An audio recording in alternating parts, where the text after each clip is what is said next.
Китае на каждом углу за тобой следят, кругом камеры, интернет отключен, ничего кроме нельзя.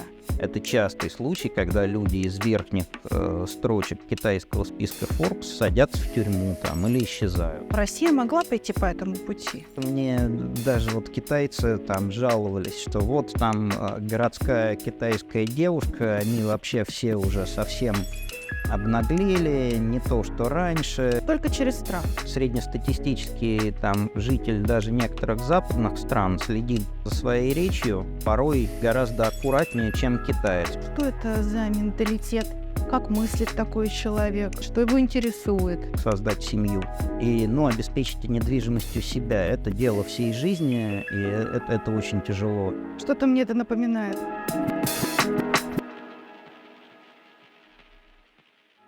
Поворот на восток – фраза, давно ставшая чем-то вроде нарицательного, а Китай, как самая большая азиатская страна, превратился в одного из ключевых российских партнеров. Очень интересно, но ничего не понятно. Что вообще нас связывает с Китаем? Если взять за скобки все торгово-экономические отношения и взаимную выгоду, то окажется, что перед нами представители совсем иной древней культуры, окутанной множеством мифов. В этом интервью мы попробуем подтвердить или опровергнуть самые распространенные из них. Тотальная слежка, социальный рейтинг, неприступный великий китайский фаербол, торговля женихами и невестами и враждебность к чужим культурам. Как думают современные китайцы и так ли мы отличаемся друг от друга?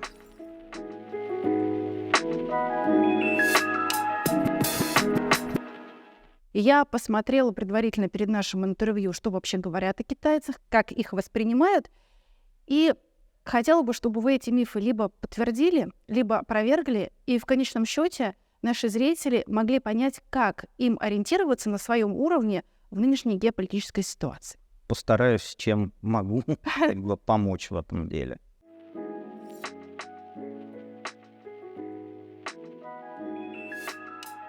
Сейчас, конечно, у нас перезагрузка в отношениях некоторая происходит, но она началась не 2 года назад, откровенно говоря. Китай — это все-таки страна с очень непростой историей, и когда они выбрали свой путь социалистический, то, конечно, это выглядело как-то необычно, потому что весь мир пошел в сторону капитализма. Сейчас мы видим совершенно иную ситуацию, что Китай, во всяком случае, продолжает, мне кажется, косвенно вести торговую войну с Соединенными Штатами, и, в общем-то, конкурирует довольно-таки серьезно.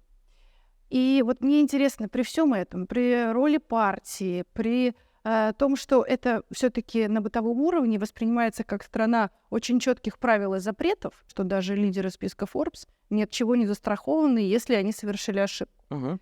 И вот во всей этой ситуации, сложной политической, экономической и так далее, наш современник, среднестатистический китаец, какая у него ментальность, как он рассуждает. То есть эта нация, вот есть такой серьезный миф относительно того, что вот в Китае на каждом углу за тобой следят, кругом камеры, интернет отключен, есть только практически кошерные социальные сети и так далее. Ничего кроме нельзя. И что же это получается? Со стороны отсюда видится, что это какой-то совершенно забитый человек, который боится влево-вправо посмотреть, и за ним все время большой брат наблюдает. Вы знаете, это не так. Мне кажется, китаец, так, с точки зрения отношений с собственным государством, с точки зрения того уровня свободы, который он может позволить себе в личной жизни, я думаю, чувствует себя в чем-то во многих аспектах и поувереннее, и получше, чем жители некоторых там таких как бы демократических стран Азии, и там уровень стресса, которому они подвергаются, поменьше. Есть действительно мощная, эффективная система контроля за политической деятельностью, то есть действительно там писать в соцсетях что-то там такое, какие-нибудь гадости про партию и правительство, это может, там повлечь за собой санкции. Преувеличивать это не надо.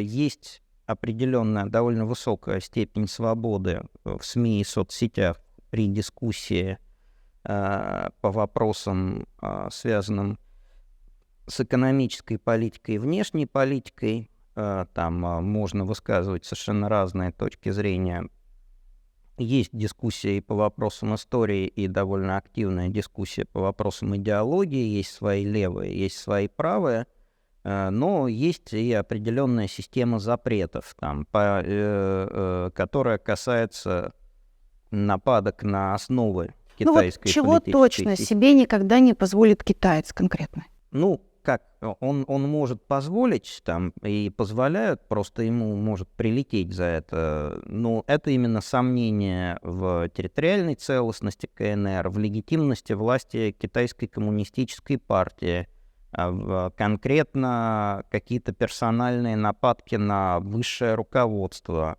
Там, ну вот такого уровня, конечно, не нужно позволять там, или, высказывания там вроде того. То есть у них как на пике, у них были, это напоминало Россию начала 90-х, там были люди, которые говорили, что вся история китайской цивилизации — это ошибка, Китаю лучше расколоться на несколько частей, китайцы вообще какие-то неполноценные, такие люди были. Но вот ровно как это наша такая интеллигенция конца 80-х, начала 90-х, у них была такая публика. Потом их начали потихоньку задвигать и закрывать, и их как бы стало меньше, они стали менее видимы. Но такие люди есть, конечно. В частном разговоре, да, вот именно если вы, минимально знакомы и уже обсуждаете какие-то вещи, они ведут себя довольно-таки спокойно, могут высказывать свои точки зрения, в том числе самые негативные, и внутренняя дискуссия там довольно большая есть. То есть там считать, что это какое-то вот тоталитарное государство, где вообще вот за каждым вашим шагом следят, нет. Я думаю, что среднестатистический там житель даже некоторых западных стран следит, что называется, за своей речью, там порой гораздо аккуратнее, чем китаец, потому что там мы тоже знаем массу примеров, когда человек там что-нибудь скажет там по теме, которая там считается острой, и у него там из-за одной фразы летит там под откос вся карьера, его там отменяют, задвигают и так далее. То есть как бы сейчас такое время специфическое везде, но в Китае я бы не сказал, что он как-то радикально отличается. Есть эффективная система интернет-цензуры, действительно интернет отделен от мирового. И я, насколько знаю, не только алгоритмы находят ту информацию, которую нужно точно тотчас же блокировать, но и люди сидят непосредственно. Есть люди, которым платят за отлов там всякого, да, есть такое. Но, опять же, как бы вот в принципе, если вы живете в Китае, для вас очень важно иметь доступ к этой внешней информации, то, как правило, это возможно. У всех, кому это реально нужно, есть эти VPN на телефонах и компьютерах.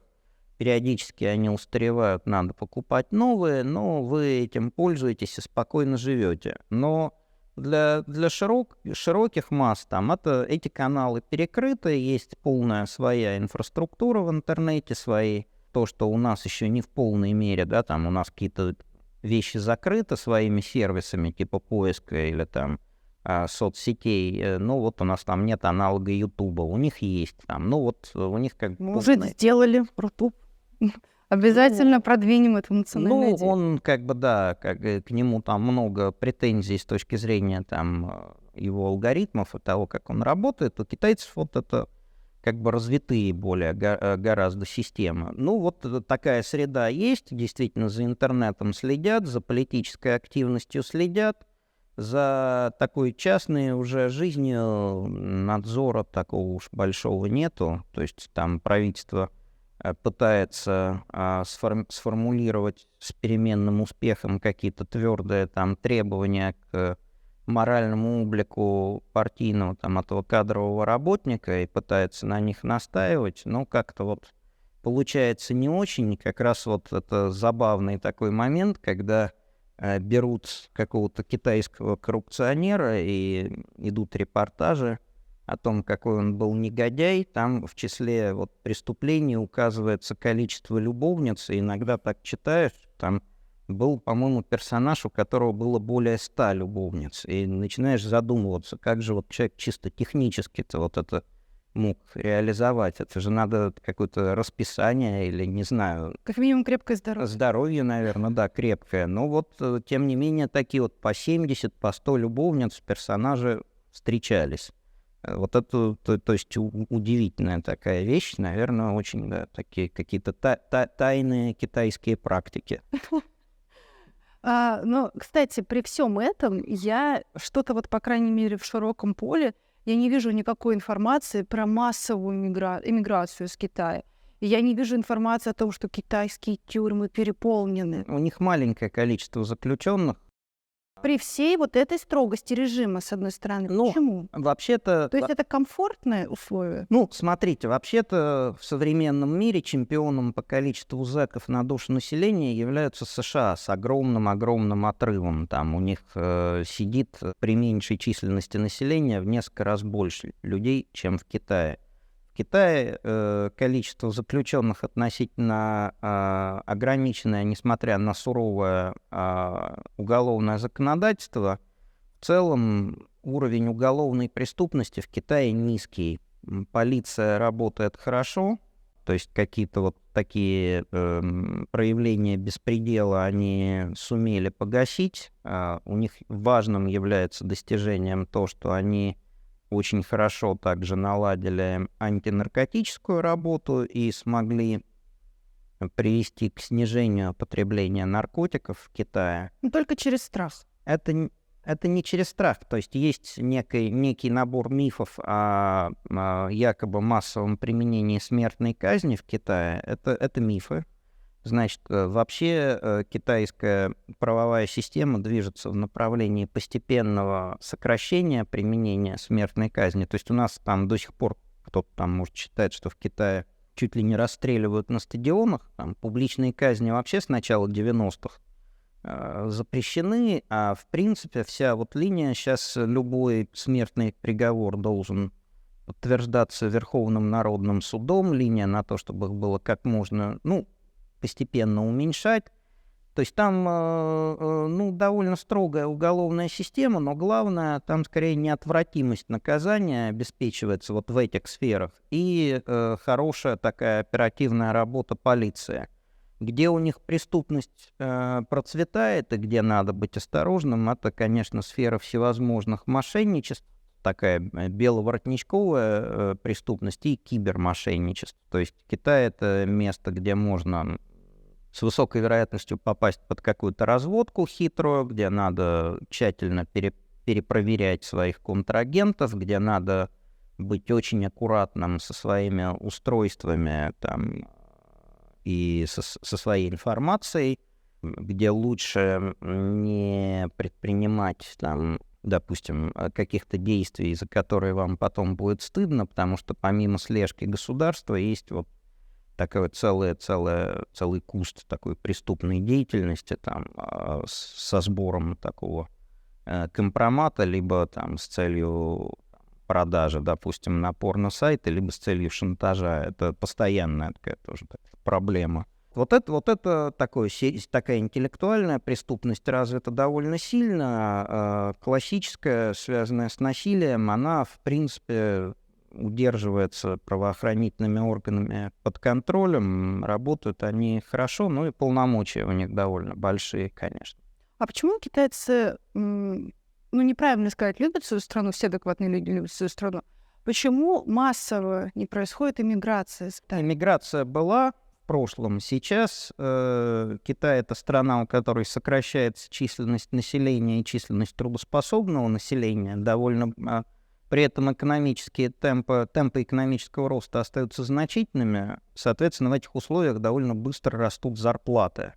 Народ активно мигрирует внутри Китая. Как раз вот сейчас сильнейшим образом теряют население приграничные с Россией провинции северо-восточного Китая. Провинция Хэйлунцзян, особенно, которая главная приграничная с Россией провинция, она там потеряла за прошлое десятилетие около 17% населения. Люди вот просто мигрировали в более процветающие районы Восточного и Южного Китая. И там целые кварталы есть выходцев из этих северо-восточных провинций. Какого-то особо стремления, необходимости любой ценой выбираться на Запад нет, но китайцев за границей много. Во-первых, сохраняется такой канал экспорта рабочей силы, как выполнение китайскими компаниями строительных работ, крупных строительных проектов, прежде всего на Ближнем Востоке. Во-вторых, так же, как, собственно, и у нас в период до СВО, есть большая бизнес-эмиграция, особенно она процветала в 2000-е, начале 2010-х. Это вывод элиты активов, цели их сохранения на Западе, отправка туда членов семьи. Сейчас вот уже в эпоху Си Цзиньпина это сильно ограничено, за этим явлением установлен контроль, но бизнес-эмиграция очень большая. То есть, в старые времена было даже такое понятие «голый чиновник» называлось. Это человек, который живет в Китае, работает на государственной позиции, у него в Китае вообще ничего нет, он голый, там живет на съемной квартире, зато где-нибудь в Лондоне у него там квартира в центре города, счета в банках. Что-то мне это напоминает. Да. Это такое универсальное явление. Вот с этим шла очень большая борьба. Полностью это, конечно, прекратить не удалось, но это введено в какие-то рамки. Это уже, по крайней мере, не является нормальным и повсеместным явлением, а во многом уже, наверное, и минимизировано. Вот. То есть это вот такая тема есть. То есть есть бизнес-эмиграция большая, китайская, есть до сих пор некоторый отток мозгов, но обычные люди, они едут за границу, но вот такой вот ситуации, что как, допустим, в Индии или в Бангладеш, что надо там ломиться куда-то за рубеж, чтобы... Ну, я имею в виду, это не пример совершенно Северной Кореи. Китай, он по номинальному ВВП на душу населения превзошел нас, но по паритету покупательной способности он ниже, чем мы. Там как бы страна в среднем, она находится на сравнимом с нами уровне, но у нее огромное различие, да, там ее процветающая восточная часть, там и крупные города, они уже достигли уровня развития, развитых государств, по сути. Во внутренних районах, да, до сих пор есть довольно распространенная бедность, и премьер Госсовета Ликитян говорил, что у нас там 600 миллионов человек имеют доход месячный в пределах 1000 юаней, то есть это, 12-13 тысяч рублей в месяц, то есть это огромная масса населения, которая уже, конечно, не голодает, но так себе живут, да. Уровень жизни улучшается, распределение доходов улучшается. Каков социальный разрыв? Социальный разрыв огромный, значит, с точки зрения неравенства они превосходят Россию существенно, то есть там вот этот коэффициент Джини, он повыше, я сейчас вот на память его не скажу, но он выше всегда был, чем у России, и в принципе, там средний класс там в городах типа Шанхая или Пекина, они живут в другой реальности, чем такие обычные люди в небольших каких-то промышленных городах в центре страны. То есть там разные уровни будут и потребления, и развития инфраструктуры, и образования. Поэтому образовательные тесты дифференцированы по разным провинциям. Многое-многое. То есть, грубо говоря, если ты родился в бедной семье в каком-то условном колхозе в Китае, то выбраться из этого у тебя недостаточно шансов, мало. Выбраться можно, потому что, колхозов нет уже, остались последние коммуны сельскохозяйственные, но в массе своей они прекратили свое существование. Если вы, Здесь еще очень важный момент, связанный с пропиской. То есть для нас это уже такой пустой звук, а там люди прекрасно понимают, что это значит, потому что, насколько я помню, чтобы выехать из своего региона, там, в условный центр, тебе нужно получить какую-то своеобразную визу. Выехать вы можете куда угодно, этого давно нет. То есть там нет, вообще можете и жить. Прописка, она регулирует только одну вещь. Это ваше право, ваш доступ к системе социального обеспечения. То есть вы получаете социальное обеспечение по стандартам того региона, в котором вы зарегистрированы. И плюс этим же регулируется доступ к некоторым общественным услугам, таким как школы. То есть там доступ к государственным школам и государственному здравоохранению, он может быть затруднен. Но там его постоянно готовятся отменять, его там пересмотрели, ослабили уже и так далее. Никаких он ограничений на движение по стране вообще не накладывает и не накладывал уже много десятилетий. Но у вас просто проблемы с чем будут связаны? Ваш доступ будет к системе образования гораздо хуже, потому что сельские школы вообще в очень тяжелом положении, и дальше доступ к системе высшего образования, он через китайский аналог ЕГЭ, гораздо более жесткий и такой очень требовательный. То есть вам трудно будет поступить не то что в вуз, но даже какое-то хорошее профессионально-техническое образование получить. Тем не менее, лифты есть, вы можете пойти в армию, и это даст вам какой-то трамплин и определенные льготы при получении высшего образования. Можно просто очень хорошо, то есть примеры, когда люди поднимались снизу, они, конечно, есть. Наверное, их сейчас не так много, как в период супер такого бурного роста 80-х, 90-х. Хочется привести пример как раз Си. Си-то он из номенклатурной... но он из номенклатурной семьи аристократической, он как раз это другое дело. Но как раз в сфере обычно бизнеса, как раз профессиональной деятельности можно подняться, собственно говоря, для китайских властей сейчас и является приоритетом вот какое-то выравнивание условий, особенно между регионами. Там они пытаются развивать и образовательную инфраструктуру, и с государственным здравоохранением что-то делать.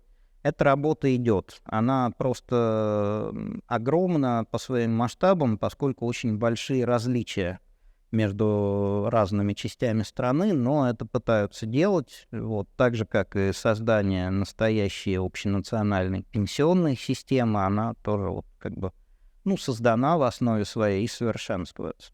Если мы говорим о среднем классе, то можете рассказать о том, что это за менталитет, как мыслит такой человек, что его тревожит, что его интересует?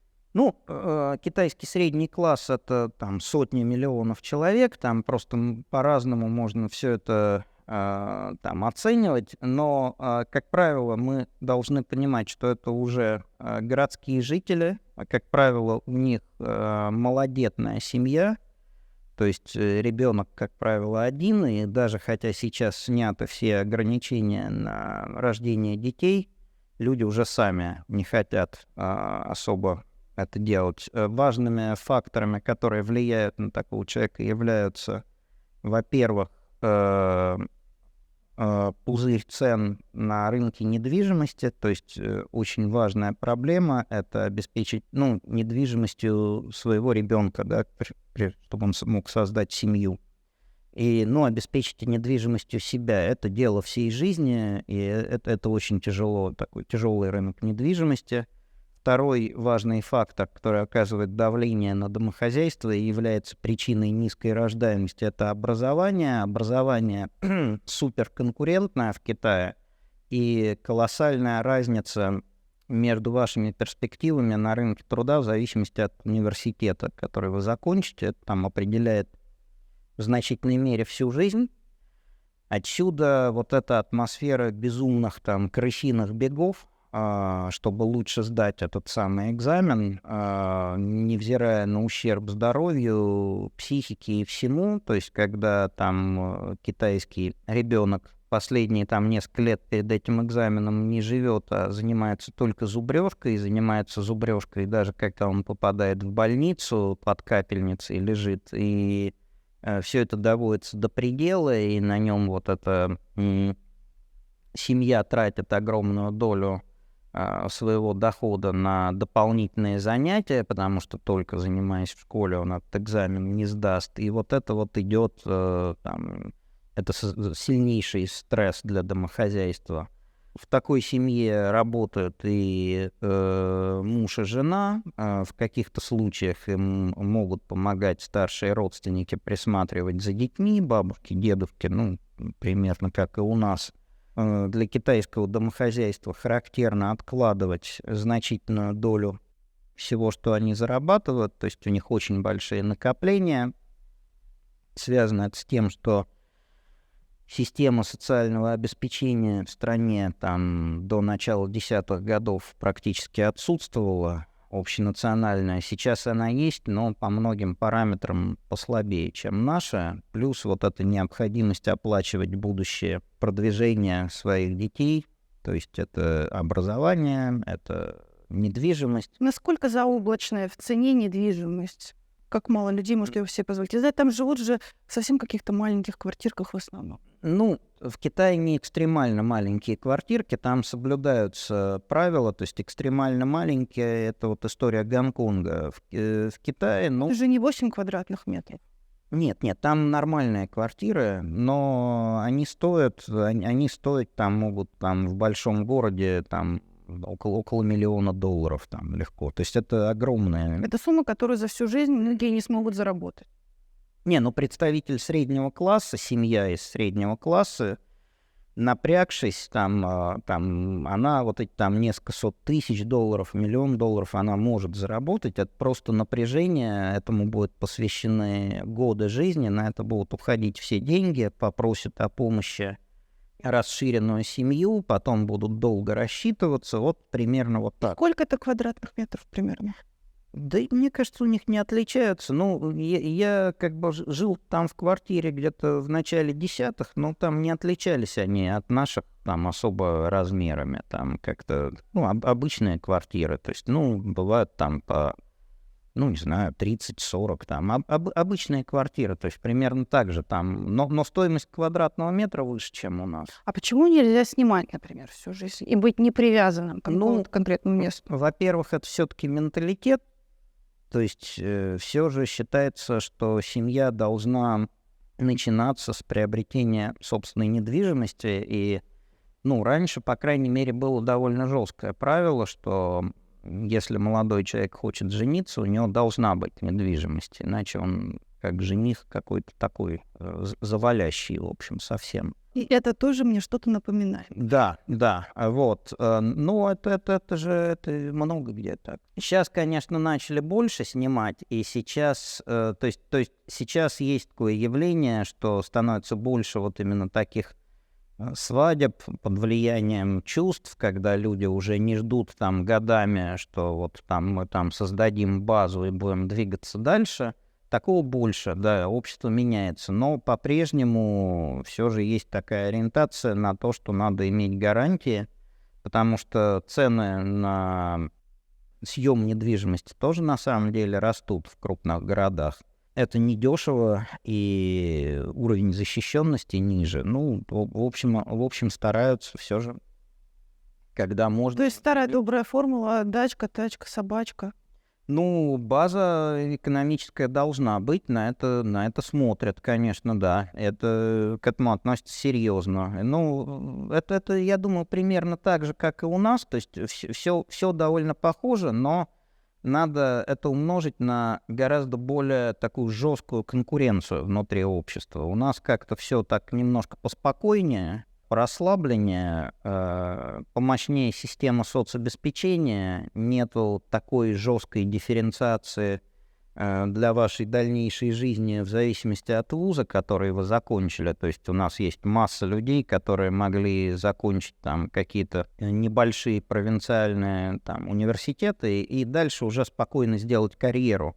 И таких я примеров знаю массу. В Китае вот с этим плоховато. То есть там надо вот именно, если вы хотите выбиться, надо нацеливаться на очень ограниченные. Мне кажется, в России сейчас вообще такая ситуация, когда всем объясняют, зачем вам нужно высшее образование.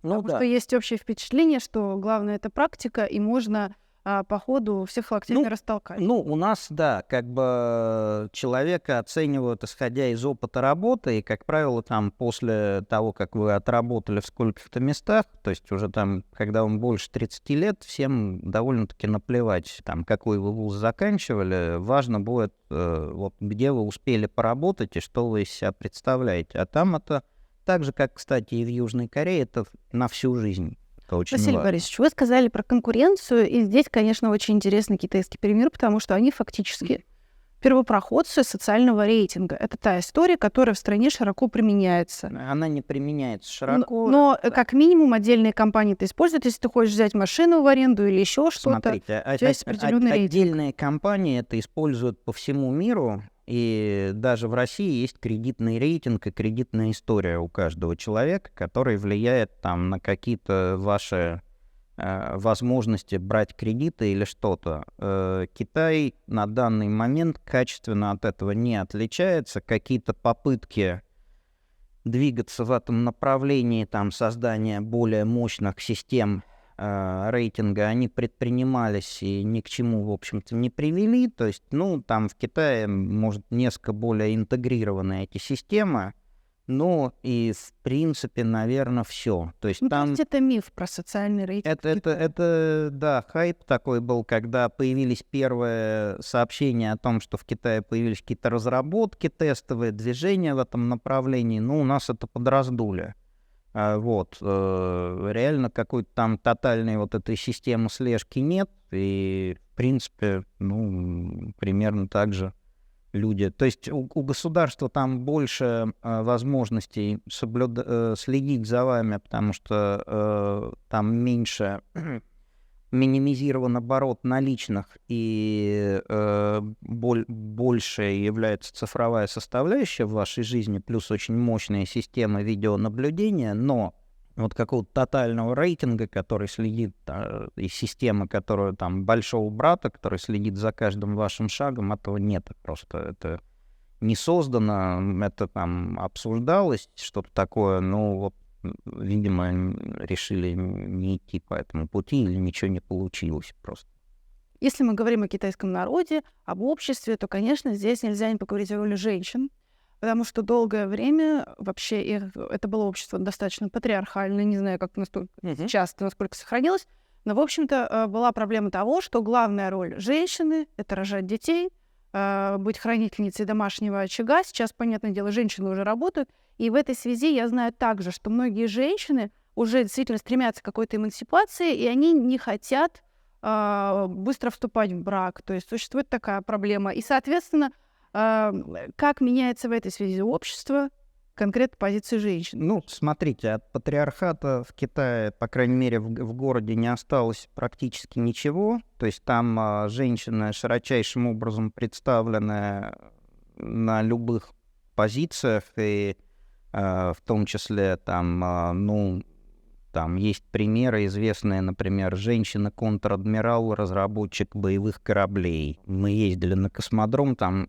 еще давно, там была женщина, например, конструктор основного там блока орбитальной станции Тяньгун. То есть это вот вообще... 20 лет назад такое нельзя было представить. Это можно было... Нет, огромный прогресс в эмансипации женщин был сразу, начиная с прихода к власти коммунистов. Они над этим работали очень целенаправленно, добились в этом уже тогда очень больших успехов. Дальше эта тенденция продолжилась. Сейчас какой-то проблемы вот со статусом женщин там особо и нету. То есть в семье обычно работают оба члена семьи. Значит, какой-то по степени веса они одинаковые, или я бы даже сказал, что в каких-то случаях у женщины больше веса.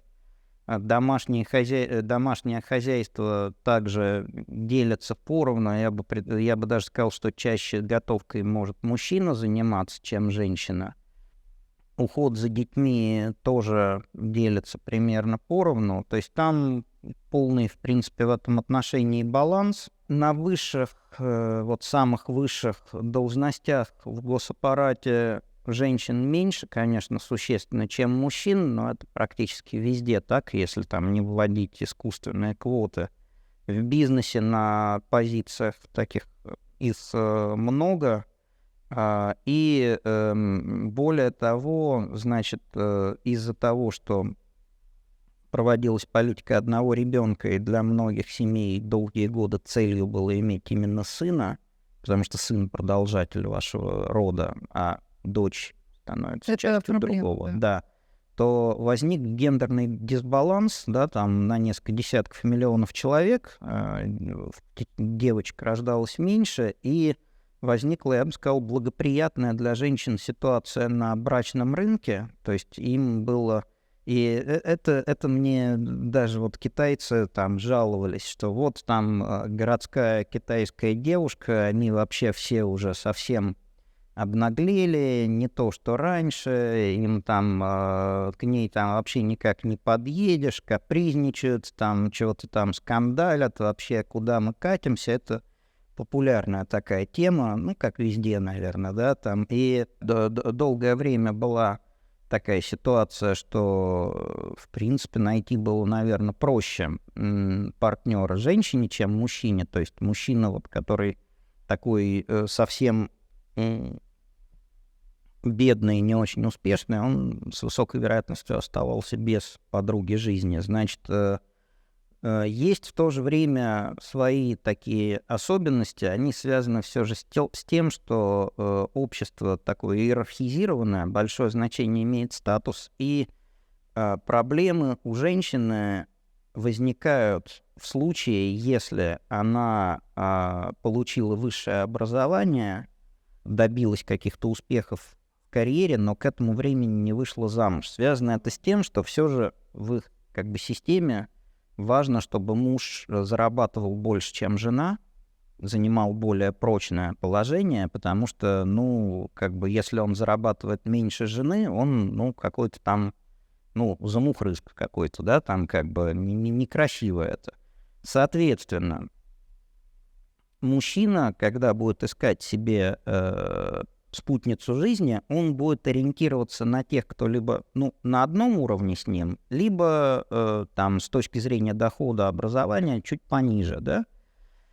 Соответственно, когда женщина, допустим, она вот не озаботилась вступлением в брак, но сделала мощную карьеру, она годам там к 30 может оказываться в такой мертвой зоне. Там это становится большой даже такой социальной проблемой, там начинают там подключаться родители, есть вот эти знаменитые репортажи об парке в Пекине, где там ходят с фотографией, это вот с этим связано, то есть вот как бы вроде бы все хорошо. Ну, то есть вы говорите про такие условные рынки, где родители предлагают... Пытаются как-то, да, потому что... Пытаются их с кем-то сосватать. Да, сосватать, да, потому что, ну, вот как бы вот вроде все у нее хорошо, там, да, она там, допустим, защитила диссертацию, работает где-нибудь преподавателем в университете, она просто за абы кого ниже себя, да, по статусу, она не может выйти, и ей неудобно будет, и мужу неудобно.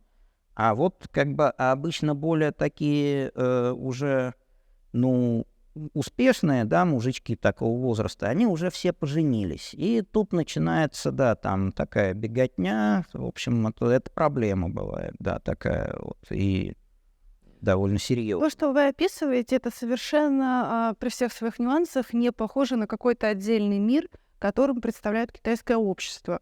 И вот в этом смысле мне интересно, есть тоже такой существует миф о том, что якобы китайцы категорически не приемлют никакие национальности, кроме своей, им некомфортно. И более того, что даже есть еще такая история, очень, я тоже считаю, гиперболизированная, что специально для иностранцев они называют свое имя не настоящим образом, какую-то короткую версию, чтобы их, так сказать, не заморать. Это вообще какая-то мифология. Китайцы, ханьцы — это имперская нация, которая возникла из слияния множества народностей и существовала всегда в рамках такой огромной многонациональной империи.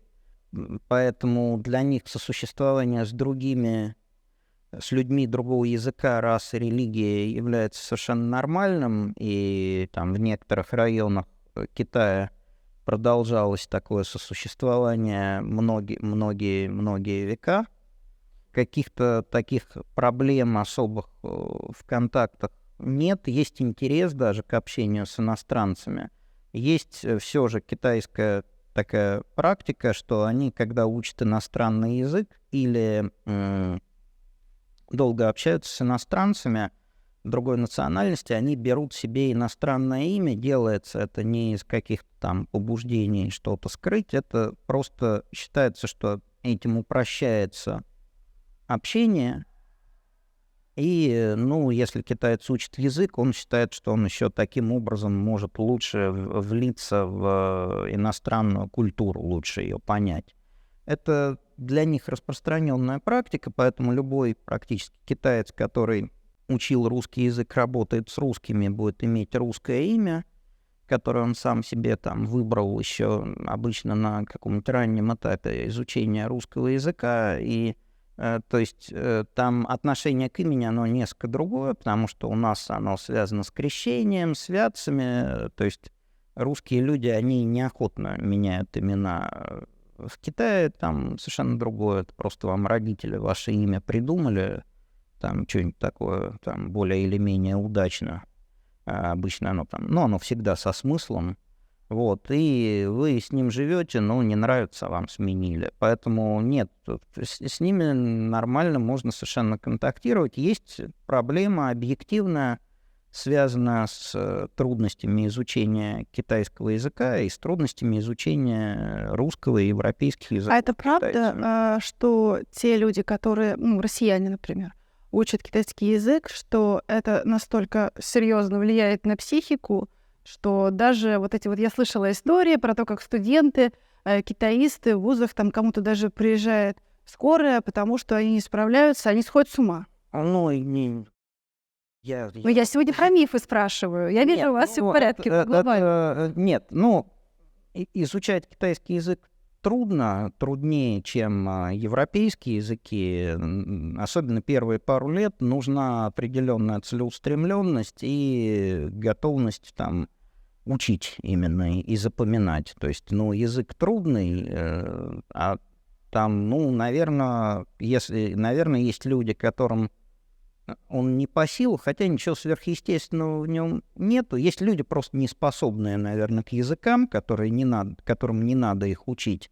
У них, наверное, могут возникать сложности. В остальном, в целом, практически любой человек, у которого есть просто некоторая доля трудолюбия и целеустремленности, язык выучит, ничего в нем суперсложного нету. Грамматически он вообще очень прост. Сложность в нем связана с письменностью и фонетикой. Ну вот сейчас наверняка нас тоже многие родители смотрят, которые сейчас прекрасно понимают, что учить круто уже не английский, а китайский. И вот насколько это реально давит на психику? Это не давит на психику, просто учить китайский нужно в течение определенного периода с высокой интенсивностью. Просто уделять ему время. Там нету никаких проблем, там ничего сверхъестественного. Просто объем запоминания, он будет побольше. Потому что надо научиться запоминать иероглифы. И просто язык и слова, они не похожи на наши. То есть все-таки, если вы учите индоевропейский язык, европейский, да, там все равно есть масса элементов сходства. Здесь их не будет. Поэтому, ну, будет немножко труднее запоминать. И если не практиковать, не поддерживать его, он быстрее выветривается. А так ничего в нем особо такого супер уж такого тяжелого нет. Ну, за исключением вот времени, которое надо высидеть за столом, занимаясь там запоминанием всего этого дела. А так это замечательный язык, все можно Сколько лет выучить. вы вообще, кстати, изучаете китайскую культуру? Ну, смотрите, я просто поступил в институт в 91 году. Ну, с тех пор у меня как-то жизнь всегда с Китаем более или менее связана. Ну, вот я как-то там и не столько культура. Вот я просто к тому, что вы с Китаем связаны уже больше 30 лет. Для вас этот поворот на восток, ну, нечто, наверное, супер логичное. И вот поэтому хотела вас спросить, как реального эксперта, потому что многие сейчас представляются синологами, но таковыми не являются, где вы видите реально возможности для россиян, вот, может быть, которые бизнесом занимаются или хотят развиваться где-то за границей, международной арене и так далее, где вы видите вот эти точки соприкосновения того, что интересно и китайцам, и россиянам? Ну, смотрите, у нас как бы поворот наш на восток, он связан не с чьим-то политическим желанием, а с изменением экономической географии мира. Россия — это поставщик сырья всю свою историю.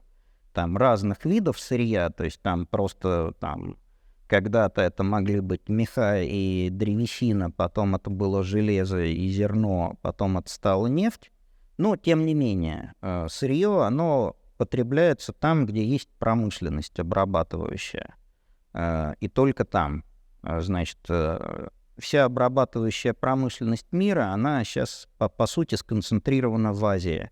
При этом отдельно взятый Китай, он по объемам промышленного производства превосходит США и Японию вместе взятые, причем существенно. Но помимо этого есть другие растущие промышленные центры. Европа свою промышленность, в общем-то, загубила и продолжает это радостно делать сейчас. Ну, в США промышленность сохранилась, но она обеспечивается собственными ресурсами в основном. Соответственно, все страны, которые живут экспортом сырья, это Россия, Австралия, Канада, например, и так далее. Это не обязательно бедные страны. Они переориентированы на Китай. Там, у Австралии Китай главный торговый партнер, у Канады один из главных, там, у нас. Все, то есть будущее там дальше, возможно, возникнут новые растущие промышленные центры, например, Индия станет там крупнейшим таким драйвером сырьевых рынков, и, наверное, там уже на перспективу можно, например, и учить там и хинди. Но с Китаем будет связана в обозримом будущем огромная доля всей нашей внешнеэкономической активности, плюс Китай повышает свою роль в мировой науке. То есть это еще и доступ к научной информации, и в культуре, в общем-то, тоже так неплохо себя начинает чувствовать. Поэтому, да, конечно, это полезный язык наряду с английским и наряду с другими.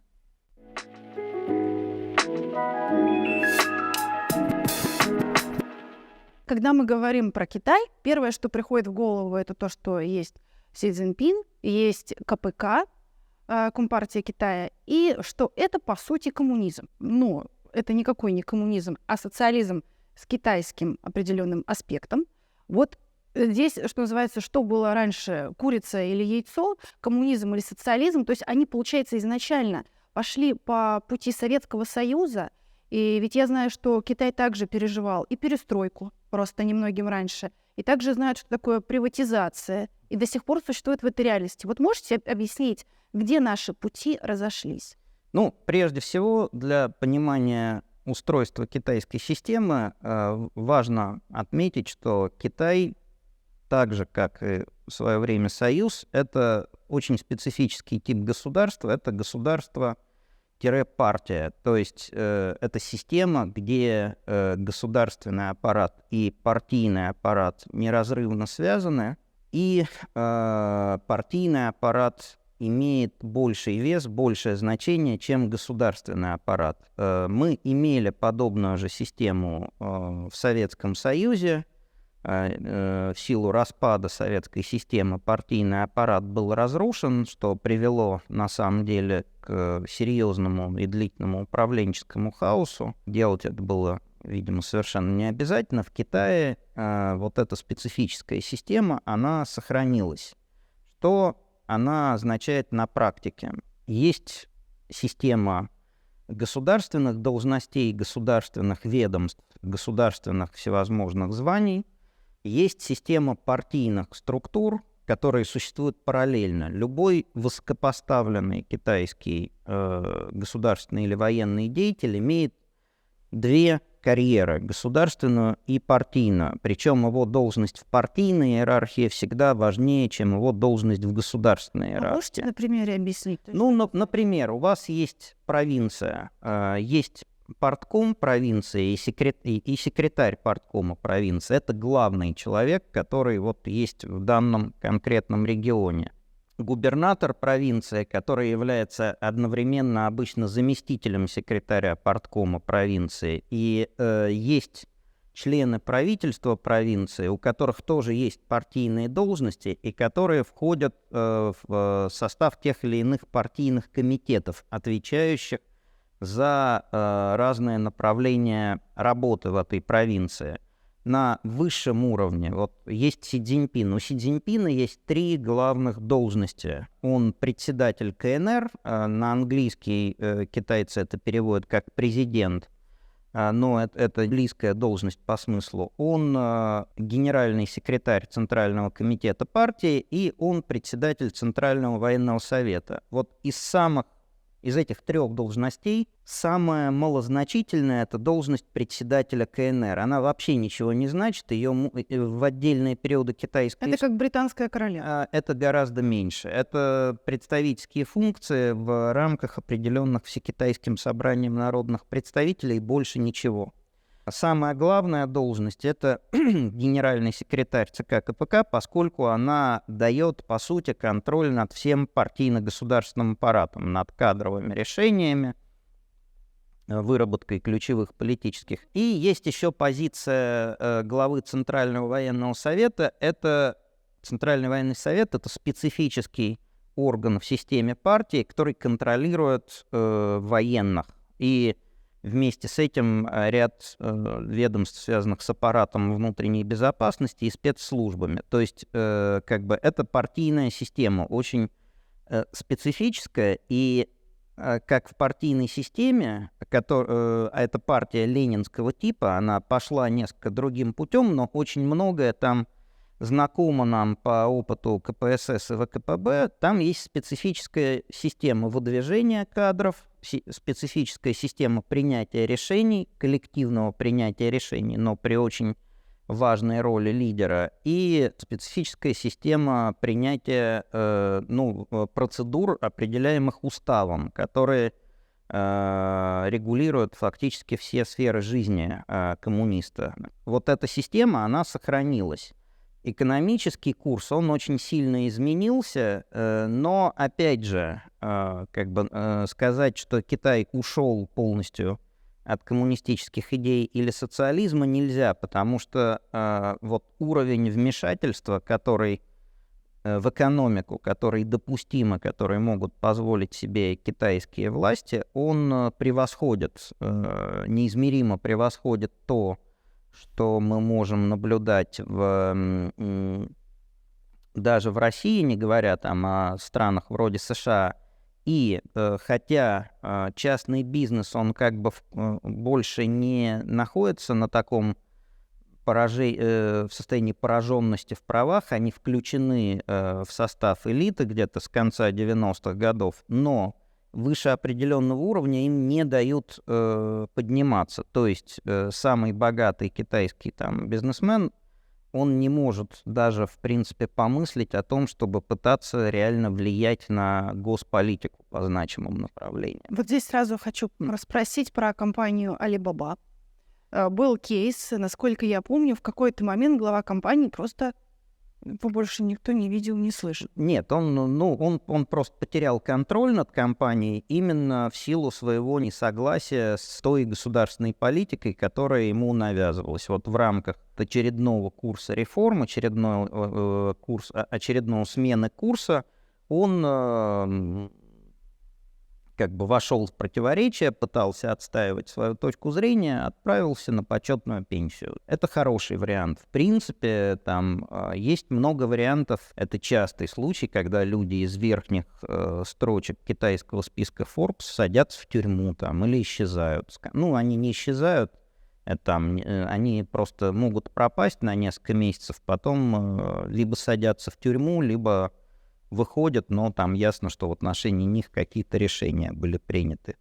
То есть это именно очень специфическая система, она совмещает в себе и рыночную экономику, и огромную долю частных предприятий в китайском ВВП, и специфические механизмы контроля над этим всем со стороны партии, потому что важно понимать, что центр принятия решений по любому важному вопросу, он находится не в ведомствах Госсовета и не в каких-то государственных структурах, а в партии. То есть при ЦК существует система органов, которые называются так называемые малые руководящие группы. Их сотни, они покрывают все направления политики, от национальной безопасности, но там уже их произвели в такой ранг национальных комиссий, национальная безопасность и внешняя политика, но дальше все направления экономики, инновации, и это и есть структура, где заседают, во-первых, представители ведомств, которые имеют к этому отношение, но у которых есть параллельно партийные должности. И там же заседают представители каких-то структур партийного аппарата. Вот они там собираются, они принимают решения, что вот в данном направлении действуем так-то. Дальше ведомства Госсовета исполняют эти решения. Они сами ничего там особо не могут. Там были периоды, когда вот эта партийная структура несколько ослабевала и переходила больше полномочий в Госсовет КНР. Сейчас мы живем в эпоху, когда наоборот все концентрируется в аппарате ЦК. То есть это вот такая очень специфическая система управления, она отличается от нашей, она в принципе имеет определенное сходство с советской, но и от нее она отличается кое-чем. А вот где наши пути разошлись? Потому что, исходя из того, что вы рассказываете, можно представить, что Россия могла пойти по этому пути. Ну, смотрите, насколько Россия могла, насколько Советский Союз, да, там Россия уже не могла, она возникла после распада Советского Союза и падения власти КПСС, то есть тут как бы ключевой момент слома старой системы — это именно развал партийной структуры, на которой держалось все управление. Ее можно было там сколько угодно там ненавидеть по тем или иным причинам, и против нее пламенно боролись, но страной управляла она. И там после того, как мы ее ликвидировали, система управления, она выстраивалась очень мучительно, и в принципе что-то похожее на стабильную такую систему управления у нас возникла, я думаю, где-то, наверное, в конце второго срока Владимира Владимировича, там, или там где-то вот в это время. Могли бы мы сохранить партию и провести экономические реформы? Вероятно, могли бы, но если бы партия у нас находилась в лучшем состоянии и была заинтересована в борьбе за собственное выживание, но экономические реформы были бы по своему содержанию не те, что были проведены в Китае, то есть пришлось бы придумывать что-то совсем другое, потому что Советский Союз 80-х годов, да, и Китай того же времени — это совершенные антиподы. То есть Советский Союз — это урбанизированное государство с огромной промышленностью, но не всегда эффективный в состоянии демографического спада, по крайней мере, если мы говорим о ядре Советского Союза, то есть славянских 3 республиках, и нехваткой рабочих рук. Китай — это на тот момент страна, где 80% населения жило в деревне, в состоянии бурного демографического роста, с которым китайские власти пытались тогда бороться, слабой промышленностью, неразвитой инфраструктурой, то есть набор проблем был совершенно разный. Но действительно, если бы мы сохранили нашу политическую структуру, у нас был бы выбор, и мы могли бы осуществлять целенаправленные реформы. То, что партия пала, конечно, это привело к тому, что мы погрузились просто в хаос и какое-то время были заняты выживанием, да, там, чтобы просто страна не раскололась. У нас можно вспомнить, что в России, если я не ошибаюсь, бюджет-то начали полноценный, ежегодный принимать где-то году чуть ли не к 97-му, а до этого не было бюджета, вот приходили деньги, их как-то там распределяли в ручном режиме. То есть это, ну, вот такая примерно ситуация, как мы разошлись пути, но, в принципе, как бы даже если раньше брать Китай до реформ и Советский Союз, ну, пути, они никогда не были одинаковыми, потому что Китай, он возник, Китайская Народная Республика, она возникла на других основах, чем Советский Союз. Да, ее создала коммунистическая партия, но Китай до прихода к власти коммунистической партии — это сугубо аграрное государство, без рабочего класса вообще. Он и в Российской империи это был там не преобладающим, но там была еще более ранняя ступень развития, и приход к власти КПК основывался на оригинальных идеях Мао Цзэдуна, который был, конечно, ну, талантливейшим политическим мыслителем. Он создал учение, он создал концепцию революции в специфическом очень типе аграрных азиатских обществ с аграрным перенаселением, массами бедного крестьянства и крупными землевладельцами и иностранным гнетом. И, в принципе, идеи Мао Цзэдуна, они работают везде, где есть эти условия, независимо от цивилизационной принадлежности страны. То есть вот социализм советского извода, он вообще сгнил, рассыпался, от этих идей ничего не осталось. Маоизм, он как бы ослаб в Китае, но в Индии есть массовая подпольная маоистская политическая структура, которая ведет вооруженную борьбу с правительством.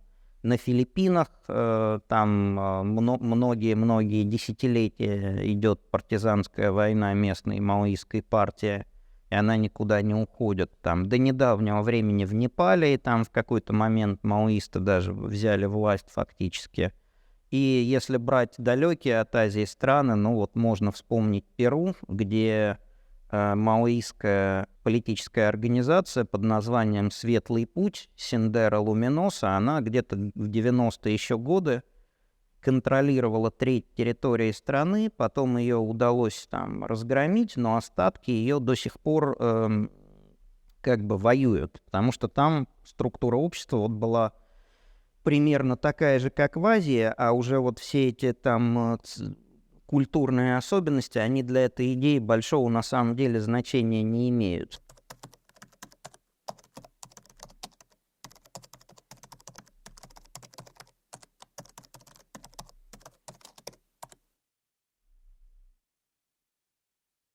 У вас может быть страна, там, населенная там, католиками, говорящими на испанском и каких-то там индейских наречиях, которые никогда в жизни не видели Китая, но если социально она устроена вот похоже на Китай там 20-30-х, то идеи Мао там будут прекрасно работать. Для нас, да, там, для советских людей они казались дикими, именно потому что это было, ну, уже совсем другое общество.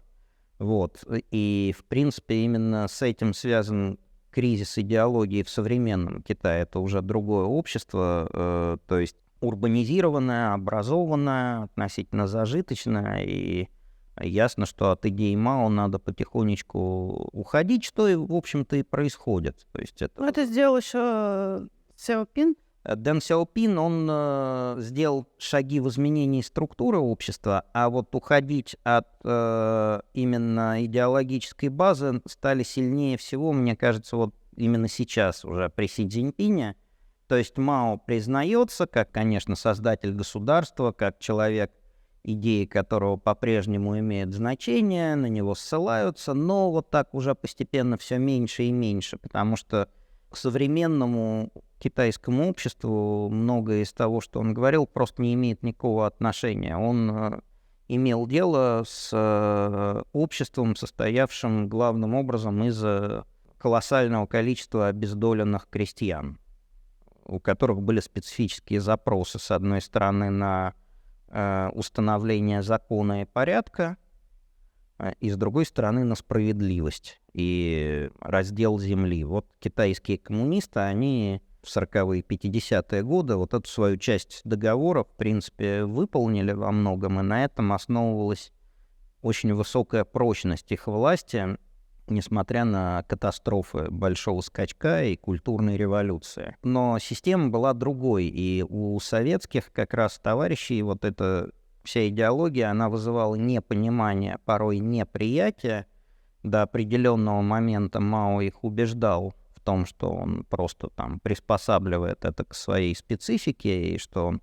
Но дальше уже там, когда уже в Советском Союзе началась определенная деградация в сфере принятия политических решений, при Хрущеве, там это все сыграло, эти расхождения сыграли свою роль негативную и привели в конечном счете к советско-китайскому расколу.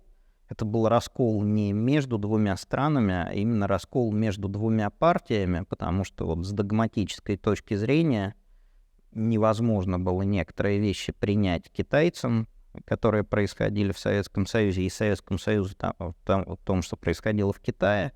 При этом, ну, КПСС настаивала на своем праве навязывать все же свою точку зрения другим компартиям. Это вот все сильно подкосило ситуацию, как бы, и поэтому, несмотря на прекрасное сотрудничество, торговлю, огромно, мы были главными торговыми партнерами тогда друг для друга, мощное военное сотрудничество, вот взяли, все порушили очень быстро. И тогда вот логичный вопрос для финала.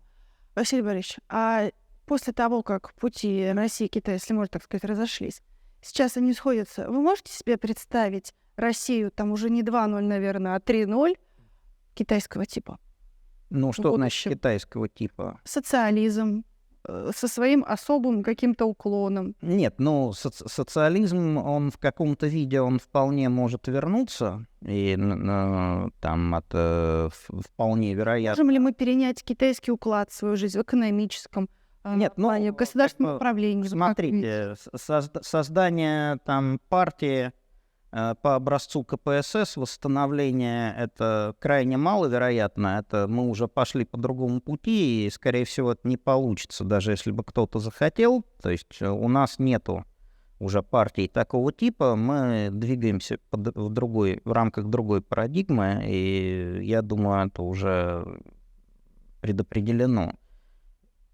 Элементы китайского опыта управления экономикой отдельные, они могут быть переняты так или иначе, но в то же время условия базовые, в которых существует Китай, они специфические, они не очень на нас похожи, поэтому можно перенимать только отдельные какие-то приемы, подходы, но не все в целом, потому что у нас как бы другой набор факторов. Маленькое население, большая территория, относительно много ресурсов, хотя там тоже не стоит это преувеличивать, и так далее. То есть все же это разное общество, разные страны, но мы на протяжении большей части своей истории прекрасно сосуществовали. Это и там весь XVIII век, когда между нами развилась огромная торговля, там, когда Россия поставляла в Китай меха, железо, какие-то там инструменты и получала оттуда чай, шелк и так далее. Это был мощный экономический стимул развития ряда российских регионов. И это длилось до середины XIX века, был советский период. У нас, в принципе, довольно хорошая история отношений, и я думаю, что и развиваться все будет довольно позитивно.